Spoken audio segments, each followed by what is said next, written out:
Hello students, দেব coaching সেন্টারে সবাইকে স্বাগত। আজ নবম শ্রেণীর ভূগোল ও পরিবেশ বসু মল্লিকের লেখা ভূগোল বই থেকে পঞ্চম অধ্যায় আবহবিকারের অনুসরণের প্রশ্নোত্তর নিয়ে আলোচনা করব। 8 দাগের প্রশ্ন দেখো, নিচে রচনাধর্মী প্রশ্নগুলি উত্তর দাও, যার মান 5। তোমরা এই প্রশ্নগুলো দেখে নাও, এর উত্তরগুলো পরে করা আছে। আজকের প্রথম প্রশ্ন দেখো, কোন ধরনের জলবায়ু অঞ্চলে কী কারণে যান্ত্রিক আবহবিকার প্রাধান্য লাভ করে? এর উত্তর লিখবে, ভূপৃষ্ঠস্থিত শিলা বিভিন্ন প্রাকৃতিক শক্তির দ্বারা ক্ষয় পেয়ে চূর্ণ বিচূর্ণ শিলাখণ্ড সেই স্থান থেকে অপসারিত না হয়ে সেখানেই পড়ে থাকলে তাকে আবহবিকার বলে। আবহবিকার মূলত দুই প্রকারের হয়, যান্ত্রিক ও রাসায়নিক আবহবিকার। যান্ত্রিক প্রক্রিয়ায় শিলার বিচূর্ণীভবনের প্রক্রিয়াকে যান্ত্রিক আবহবিকার বলে। এই যান্ত্রিক আবহবিকার মরু অঞ্চলে বেশি ঘটে থাকে। মরু অঞ্চলে যান্ত্রিক আবহবিকার বেশি দেখা যায় কেন, তার কারণগুলি সম্পর্কে এখানে বিস্তারিত আলোচনা করা হলো। 1 নম্বর লিখবে, দৈনিক উষ্ণতার প্রসার। মরু অঞ্চলে দিন ও রাতের উষ্ণতার পার্থক্য যথেষ্ট বেশি। দিনের বেলায় শিলার প্রসারণ ও রাত্রিতে শিলার সংকোচন ঘটে। এই সংকোচন ও প্রসারণের ফলে শিলা চায়ের আকারে খণ্ডে খণ্ডে বিভক্ত হয়ে পড়ে। এই প্রক্রিয়ায় প্রস্তর চায় বিচ্ছিন্নকরণ ঘটে থাকে। 2 নম্বর পয়েন্ট লিখবে, বিষম খনিজযুক্ত শিলা। মরু অঞ্চলে যে শিলাগুলি ভিন্ন ভিন্ন খনিজের সমন্বয়ে গঠিত হয়, সেই শিলাগুলি তাপের সংস্পর্শে উত্তপ্ত হওয়ার ক্ষমতা ভিন্ন। ফলে বিষম সত্ত্ব শিলায় প্রবল পীড়ন ও টানের সৃষ্টি হয় এবং মরু অঞ্চলে শিলাগুলি সশব্দে মূল শিলা থেকে বিচ্ছিন্ন হয়ে যায়। এই প্রক্রিয়াকে ক্ষুদ্র কণা বিসরণ বলে। 3 নম্বর লিখবে, সমজাতীয় খনিজ গঠিত শিলা। মরু অঞ্চলে স্তরবিশিষ্ট সমজাতীয় খনিজে গঠিত শিলাগুলির উপরের অংশ তাপের সংস্পর্শে উত্তপ্ত ও প্রসারিত হয়ে অনেক সময় মূল শিলা থেকে বিচ্ছিন্ন হয়ে পেঁয়াজের খোসার মতো খসে পড়ে।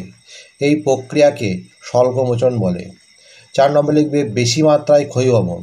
মরু অঞ্চলে বায়ুপ্রবাহের পরিমাণ বেশি এবং প্রবাহিত বায়ুর সাথে সূক্ষ্ম বালিকণা থাকায় বায়ুর ঘর্ষণজনিত ক্ষয়ীভবন বেশি হওয়ায় শিলার উপরের স্তরের চাপ কিছুটা হ্রাস পায়। ফলে নিচের শিলার স্তর চাপ হ্রাসজনিত কারণে প্রসারিত হয় ও ভূত্বকের সমান্তরালে শিলায় বিভিন্ন আকারের ফাটলের সৃষ্টি হয়। 5 নম্বর লিখবে, মরু অঞ্চলে লবণের কেলাসজনিত আবহবিকার দেখা যায়। নেক্সট 4 নম্বর প্রশ্ন দেখো, রাসায়নিক আবহবিকারের বিভিন্ন পদ্ধতি বর্ণনা করো। এর উত্তর লিখবে, রাসায়নিক আবহবিকারের বিভিন্ন পদ্ধতিগুলি হলো: 1. জারণ। শিলামধ্যস্থ খনিজের সাথে রাসায়নিক প্রক্রিয়ায় অক্সিজেন যুক্ত হলে তাকে জারণ বা অক্সিডেশন বলে। যেসব শিলায় লৌহ অবস্থান করে সেই সকল শিলায় জারণ প্রক্রিয়া অধিক কার্যকারী। লৌহ যখন প্রকৃতিতে ফেরাস অক্সাইড রূপে থাকে তখন কঠিন অবস্থায় থাকে এবং সহজে ক্ষয়প্রাপ্ত হয় না, কিন্তু লৌহের সঙ্গে যখন অক্সিজেন যুক্ত হয় তখন সেটি ফেরিক অক্সাইড বা লিমোনাইটে পরিণত হয় এবং তখন সেটি ভঙ্গুর হয়ে পড়ে। জারণ প্রক্রিয়ার মাধ্যমে লোহায় মরচে পড়ে এবং সহজে ক্ষয়প্রাপ্ত হয়। ল্যাটেরাইট মৃত্তিকা জারণ ও অক্সিডেশন প্রক্রিয়ার মাধ্যমে সৃষ্টি হয়। ফেরাস অক্সাইড প্লাস জল প্লাস অক্সিজেন সমান ফেরিক অক্সাইড, লিমোনাইট। 2 নম্বর লিখবে, অঙ্গার যোজন। শিলামধ্যস্থ বিভিন্ন খনিজের সাথে কার্বন ও কার্বন ডাইঅক্সাইডের রাসায়নিক সংযোগকে অঙ্গাযোজন বা কার্বনেশন বলে। বৃষ্টির জল বায়ুমণ্ডলের ভেতর দিয়ে ভূপৃষ্ঠে আসার সময় বাতাসে থাকা কার্বন ডাইঅক্সাইডের সাথে মিশে মৃদু কার্বনিক অ্যাসিড তৈরি করে। জল প্লাস কার্বন ডাইঅক্সাইড সমান কার্বনিক অ্যাসিড। এই মৃদু অ্যাসিডযুক্ত জল বিভিন্ন শিলার বিশেষ করে চুনাপাথরের সাথে বিক্রিয়া করে এবং ক্যালসিয়াম বাইকার্বনেট তৈরি করে, যা জলের দ্রাব্য। চুনাপাথর calcium carbonate plus carbonic acid সমান ক্যালসিয়াম বাইকার্বনেট। অন্ধ্রপ্রদেশের বোরা কেভস এ প্রাকৃতিকভাবে গঠিত নানান ভূমিরূপ যেমন স্ট্যালাকটাইট, স্ট্যালাগমাইট প্রভৃতি অঙ্গারযোজন বা কার্বনেশন পদ্ধতি তৈরি হয়েছে। আর্দ্র ক্রান্তীয় ও নাতিশীতোষ্ণ অঞ্চল ও চুনাপাথর সমৃদ্ধ অঞ্চলে কার্বনেশন পদ্ধতি অধিক কার্যকারী। 3 নম্বর লিখবে, জল যোজন। শিলা মধ্যস্থিত খনিজের সাথে রাসায়নিক প্রক্রিয়ায় জল যুক্ত হয়ে শিলাকে বিয়োজিত করলে তাকে জল যোজন বা হাইড্রেশন বলে। এই প্রক্রিয়ায় শিলা খনিজগুলি দৃঢ় সংবদ্ধ থাকে না এবং নমনীয় হয়ে পড়ে।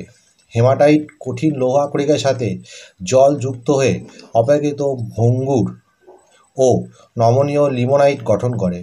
হেমাটাইট প্লাস জল সমান লিমোনাইট। 4 নম্বর পয়েন্ট লাগবে আর্দ্র বিশ্লেষণ। এই পদ্ধতিতে জল হাইড্রোজেন আয়ন এবং হাইড্রক্সিল আয়নে ভেঙে যায়।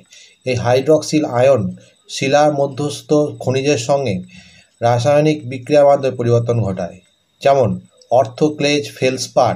এই প্রক্রিয়ার মাধ্যমে অ্যালুমিনো সিলিসিক অ্যাসিড ও পটাশিয়াম হাইড্রাইডে পরিণত হয়।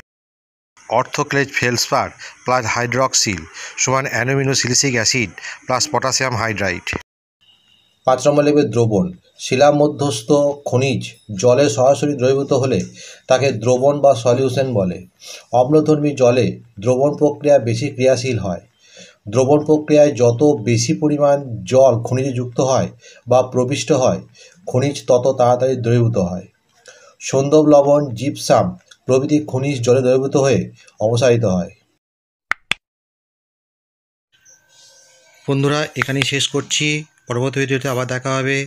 ভিডিওটি ভালো লাগলে অবশ্যই লাইক, কমেন্ট, শেয়ার করবে।